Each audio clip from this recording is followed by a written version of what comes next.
Je sais que vous êtes plein à vous demander qu'est-ce qu'on a de plus quand on achète une montre 1000 € de plus qu'une autre. Du coup, j'ai pris deux Seiko, une à 300 € et une à 1300 €. Et on va voir exactement pourquoi on a cette différence de prix et est-ce que ça vaut vraiment le coup d'acheter celle qui est 4 fois plus chère alors que les deux donnent l'heure exactement de la même façon.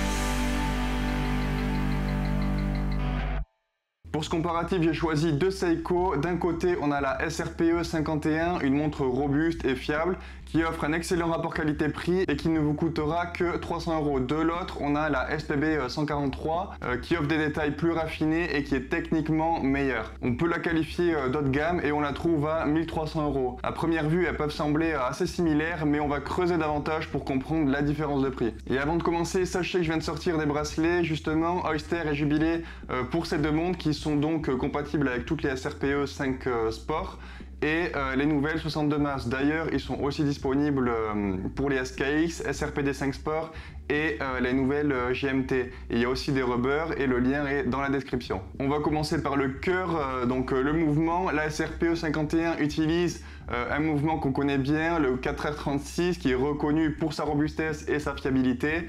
Et la SPB 143, quant à elle, utilise le 6R35 qui offre une meilleure réserve de marge de 70 heures contre 41 heures pour le 4R36.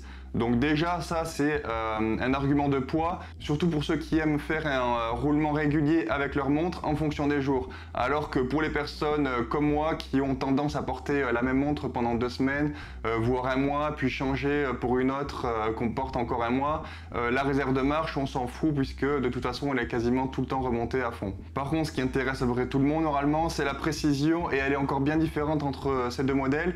Donc le mouvement 4R36 de Seiko de la SRPE 51 a une précision annoncée qui se situe entre -35 et +45 secondes par jour.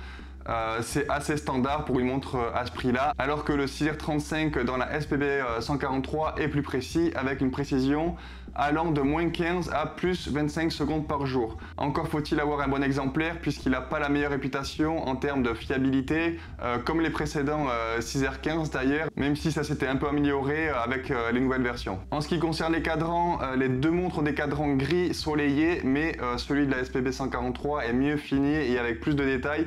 Par contre, les deux ont des index emboutis et c'est une des choses pour lesquelles j'adore Seiko. Ils font attention aux détails, même sur des montres de ce budget, et ils ne se démarquent pas seulement sur les choses qu'on voit écrites sur la fiche technique, comme certaines marques, mais ils apportent aussi un gros soin sur les petites choses, sur les détails et leur procédé de fabrication. Seiko est vraiment à des années-lumière devant les autres marques sur la qualité de leurs cadrans et de leurs aiguilles, à tarif égal évidemment, et je parle même pas de grands Seiko comparé à des marques comme Rolex ou Omega. On remarque aussi que les aiguilles de la SPB 143 sont beaucoup plus travaillées, avec une face polie et une face brossée. C'est quelque chose qu'on retrouve sur certaines Seiko. Et personnellement, j'adore le rendu, ça rajoute beaucoup plus de relief aux aiguilles. On a du Lumi-Bright sur les deux cadrans et toutes les aiguilles des deux montres, qui assure une excellente visibilité dans l'obscurité.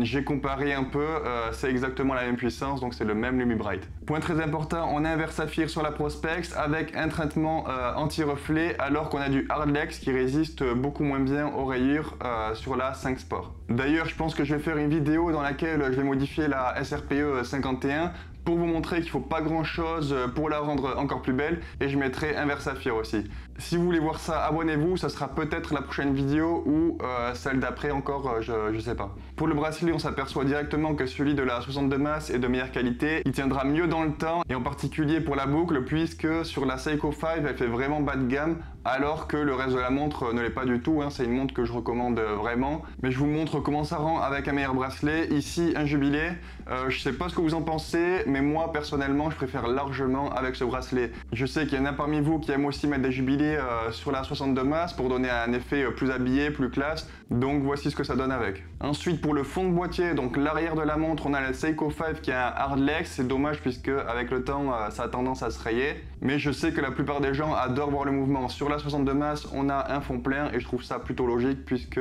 À la base, c'est une vraie tool watch. En termes de finition, si vous avez l'habitude de manipuler des montres, vous vous rendrez compte directement qu'il y a bel et bien une différence de gamme entre les deux montres, mais il faut regarder de près pour s'en apercevoir uniquement en regardant le boîtier. C'est pas aussi flagrant qu'en observant le cadran ou les aiguilles par exemple. Alors que faut-il retenir?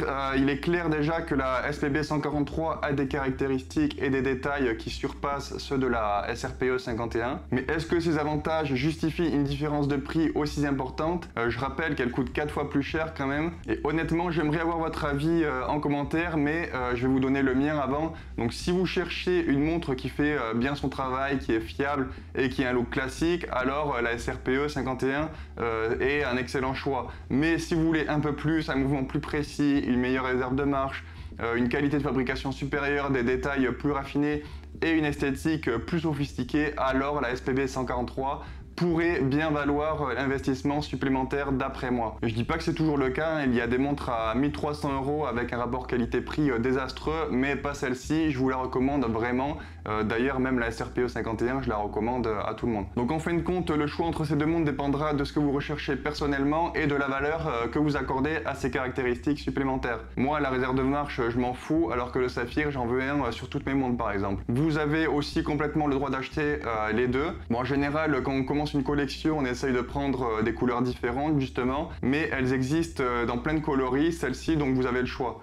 J'espère que cette comparaison vous a aidé à mieux comprendre ce que vous obtenez lorsque vous optez pour une montre plus chère. Merci David et Philly de m'avoir prêté la SPB 143. N'oubliez pas de vous abonner, surtout si vous voulez voir la transformation de la SRPE 51 que je vais faire. N'hésitez pas à visiter ma boutique, le lien est en description comme d'habitude. Bon mode!